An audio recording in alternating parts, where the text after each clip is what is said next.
Welcome to Metabolism Matters. I'm Jennifer Wooley. Today we'll be taking a look at using indirect calorimetry to feed a patient with a number of ailments made even more complicated because of an amputation. The case we're going to look at involves a male patient in their early 70s with acute arterial insufficiency. This patient also had a history of peripheral vascular disease, hypertension, coronary artery disease, and chronic obstructive pulmonary disease. Now let's look at the patient's nutrition parameters. Height is 5 foot 10 inches. His actual body weight is 98 kilograms with an ideal body weight at 75.5 kilograms.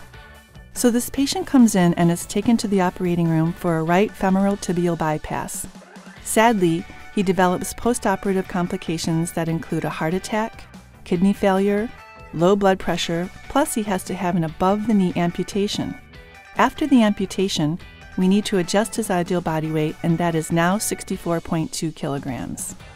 I think it's obvious that this patient had quite a bit going on, and that's exactly why he was a good candidate for indirect calorimetry.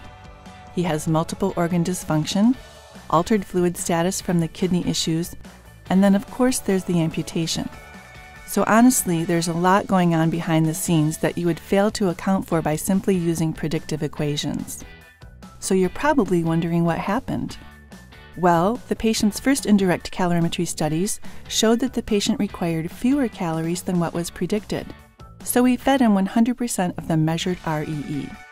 And then take a look at this great number trend. Using indirect calorimetry measurements throughout the patient's stay, we saw an increase in the patient's REE, which is exactly what you want to see when someone is healing.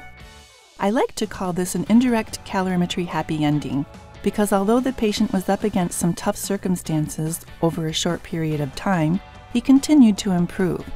And a big part of supporting a healing trend is getting the right amount of nutrition to the patient, which is where indirect calorimetry came in. Well, that's it for today. This is Jennifer Wooley for Metabolism Matters. See you next time.